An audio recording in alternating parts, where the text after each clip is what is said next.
Assalamualaikum warahmatullahi wabarakatuh. Perkenalkan, saya Dalisa Batutuada dari kelas 3A Pendidikan Kimia. Di sini saya akan menyampaikan analisis saya mengenai buku The History of Chemistry dari John Hudson, bab 15 yaitu Chemistry and Society. Untuk yang pertama, munculnya kimia sebagai profesi. Mayoritas praktisi kimia memenuhi syarat seperti Robert Boyle dan Henry Cavendish pada abad ke-17. Robert Hooke adalah salah satu orang yang pertama bekerja sebagai pekerja ilmiah. Sampai pada abad ke-19, profesi di bidang kimia belum dijadikan sebagai profesi yang diakui. Kemudian, pada paruh kedua abad ke-18, di salah satu universitas Glasgow, kimia mulai diajarkan sebagai subjek, tidak hanya sebagai tambahan kedokteran, dan William Cullen adalah dosen kimia pertamanya.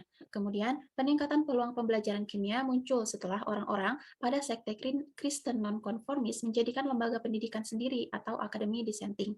Di sana, mereka bebas mengajar apapun, dan kebanyakan mereka belajar atau mengajar pembelajaran kimia. Kemudian pada abad ke-19, di industri kimia sedang didirikan untuk memenuhi kebutuhan yang dihasilkan oleh revolusi industri. Dari sana, orang-orang ramai mencari pekerjaan yang berhubungan dengan kimia dan membuat orang-orang tertarik lalu membentuk sebuah kelompok. Kemudian di tahun-tahun berikutnya, terjadi pembentukan beberapa institut dan banyak lapangan pekerjaan di bidang kimia dengan syarat memiliki gelar kimia atau kualifikasi profesi di bidang industri kimia. Untuk yang kedua, yaitu asal-usul industri kimia. Industri kimia berasal dari zaman prasejarah. Ekstraksi dari tembaga, perak, besi, timah, dan semuanya dilakukan oleh orang-orang zaman kuno. Orang Yunani dan Romawi adalah orang yang mengeksploitasi secara penuh proses dan bahan kimia yang sudah diketahui. Revolusi industri dimulai sejak tahun 1760 yang menghasilkan pembentukan industri kimia yang sepenuhnya matang. Pendirian sejumlah besar pabrik tekstil menciptakan permintaan akan berbagai bahan kimia untuk digunakan dalam pengolahan serat menjadi kain jadi. Namun dengan revolusi industri, hutan Eropa telah habis secara serius sehingga pemerintah Prancis melakukan berbagai upaya untuk memulihkannya. Salah satunya dengan menawarkan hadiah sebanyak 100.000 franc kepada orang yang mengusulkan proses pertama yang memuaskan. Kemudian sebuah kompetisi dimenangkan pada tahun 1790 oleh Nicolas Leblanc. Alkali dari proses Leblanc secara bertahap menggantikan sumber nabati dan pada pertengahan abad ke-19 proses Leblanc itu berkuasa. Nah, pada tahun-tahun setelahnya soda amonia dibuat oleh Augustin Jean Fresnel pada tahun 1811, asam sulfat oleh Glauber yang disempurnakan oleh John Roebuck.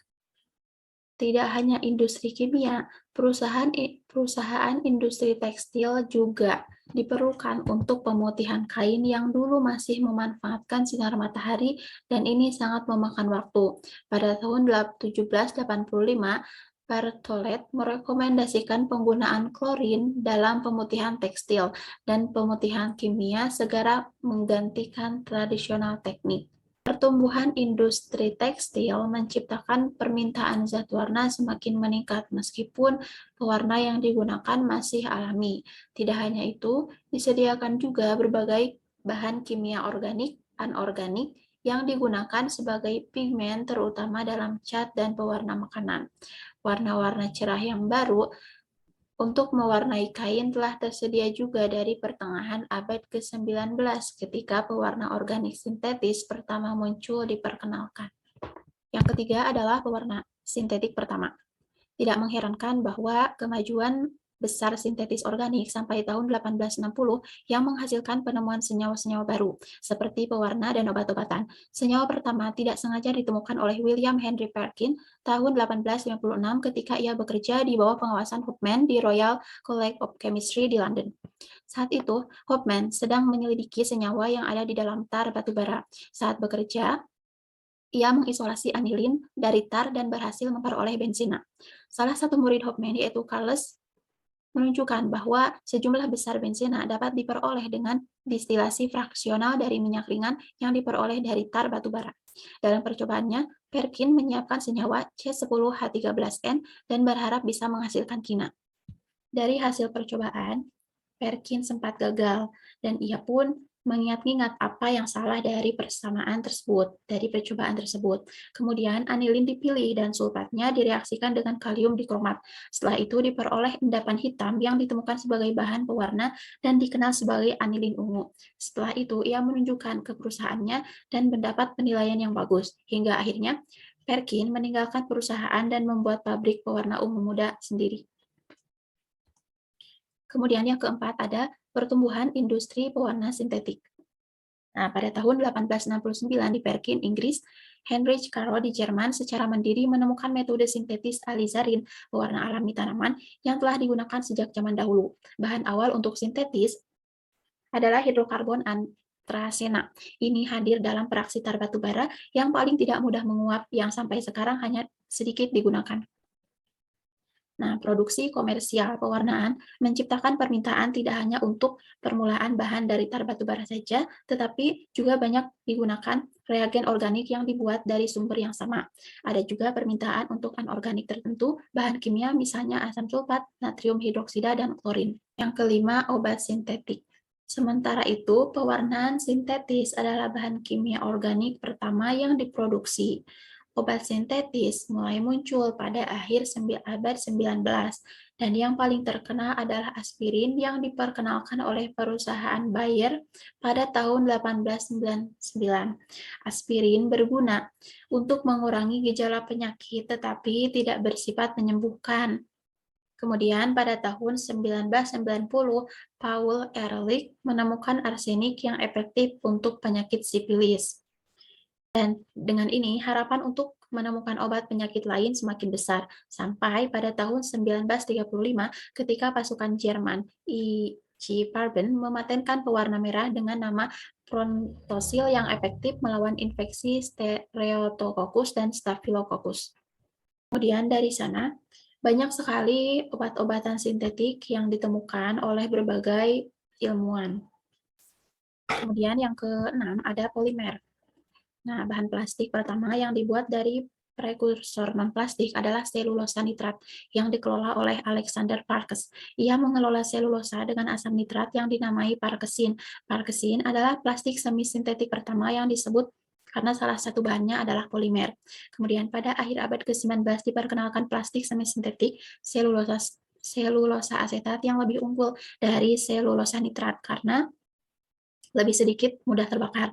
Produk ini kemudian disempurnakan oleh Leo Hendrik Beckmann dengan nama bakelit. Bakelit adalah polimer termoset 3 dimensi dengan ikatan silang pada tahun 1930-an, menandai dimulainya era poli. Diketahui bahwa sejumlah senyawa organik menghasilkan tar yang tidak dapat larut dalam kondisi tertentu. Kemudian, Herman mengatakan bahwa bahan-bahan tersebut memiliki rantai molekul yang sangat panjang. Kemudian, pada akhir Perang Dunia II, bahan baku untuk pembuatan organik masih batu bara, tetapi sekarang telah digantikan oleh minyak bumi. Perubahan terjadi dengan peningkatan besar dalam penyulingan minyak bumi yang dibawa oleh penggunaan mesin pembakar internal yang diperpanjang, dan dengan penurunan simultan dalam pembuatan gas batu bara.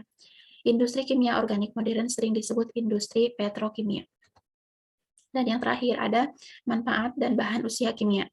Kimia juga mengakibatkan bencana, salah satunya di Bhopal, India, pada tahun 1984 yang mengakibatkan 3.000 orang meninggal dan beberapa orang tertular penyakit akibat kebocoran pabrik agrokimia. Contoh lainnya yaitu muncul penyakit Minamata di Jepang dari dimetil merkuri yang terbentuk dari logam merkuri oleh bakteri. Penyakit ini menyebabkan kerusakan sistem saraf dan kecacatan pada janin. Selain masalah yang disebabkan oleh limbah dan kecelakaan di pabrik kimia, penggunaan beberapa produk kimia juga memiliki efek yang tidak terduga terhadap lingkungan. Contohnya insektisida hidrokarbon terklorinasi, dipentil trikloroetana atau DDT, pertama kali dibuat pada tahun 1874 dan pada tahun 1936 ditemukan sebagai insektisida yang sangat kuat dan sukses digunakan terhadap nyamuk, lalat, kutu, dan vektor penyakit lainnya, dan juga terhadap banyak hama pertanian. Kemudian, ditemukanlah insektisida hidrokarbon yang lebih efektif. Meskipun insektisida hidrokarbon sangat efektif, itu menjadi jelas bahwa ada kerugian atau bahaya serius yang terkait penggunaannya. Kemudian, sejumlah insekta ditemukan terkontaminasi dan burung yang memangsanya mengalami penurunan populasi secara drastis. Karena itulah Sekarang insektisida hidrokarbon dibatasi. Terima kasih. Wassalamualaikum warahmatullahi wabarakatuh.